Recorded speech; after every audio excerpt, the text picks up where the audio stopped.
Okay, my dear students, coming to the functions in R programming. The topic is functions in R programming language. Having a built-in functions and user-defined functions. Coming to the built-in functions, I have some of the functions I want to explain. SUK is the sequence function, is the main function, max function, sum function. Okay, I want to follow the explain of the. Suppose the ashes they create a sequence of number from 32 to 35. Suppose you want to you are printing a sequence of numbers from 32 to 35.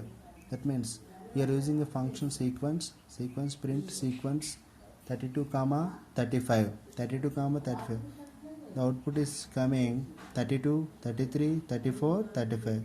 With the help of sequence function, the following sequence is to be printed. And finding the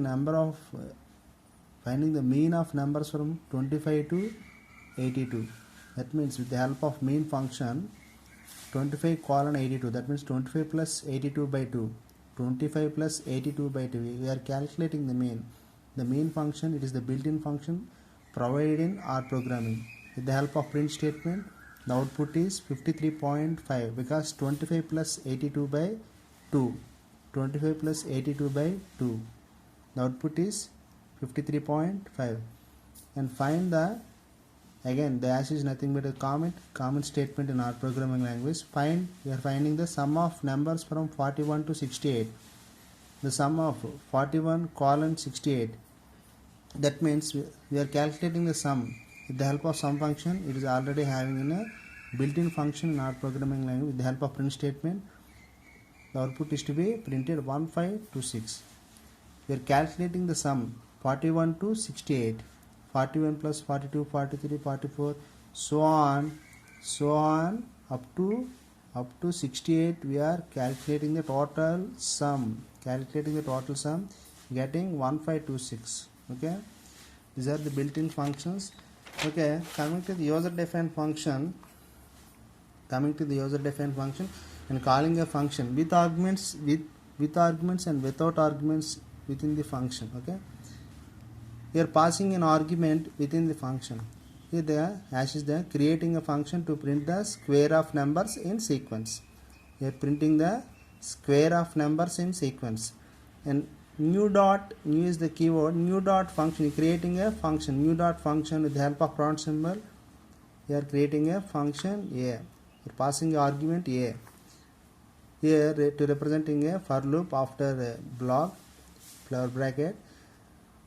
We are using a for loop I in 1 colon A up to A. The loop is repeating. Here within the B we are passing a square value. I cap 2 is nothing but I square. Here in our programming we can write it in I square. I cap 2 is nothing but I square value. Suppose I hang a 2 square, 3 square, 4 square. This value is, the whole value is to be assigned in B.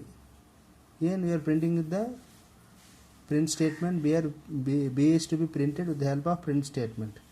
Okay, the calling the function new dot function, supplying a 6 as an argument, supplying a value 6 as an argument.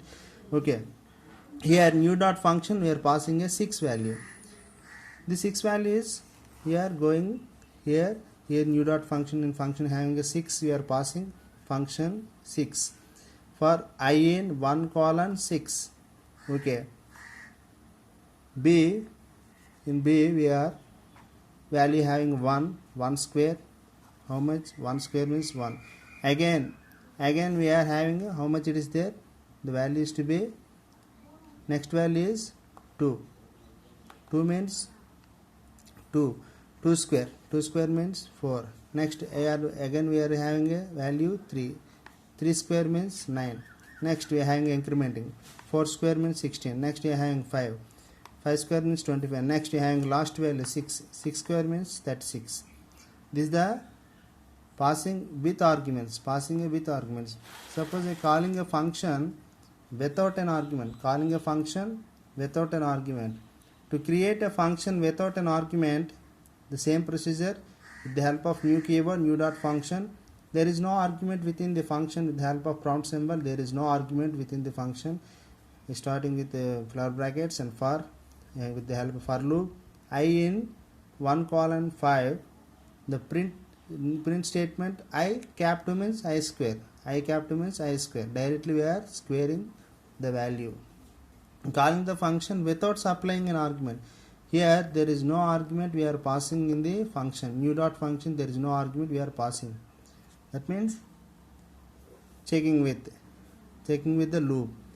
1 square. Next the loop is incrementing 2 square 4. Next the loop is incrementing 3 square 9. Next 4 square 16. Next the final value 5 square 25. Okay, that's it. We are explaining with arguments and without arguments, and some of the built-in functions in are there. These are the user-defined functions. Thank you, my dear students.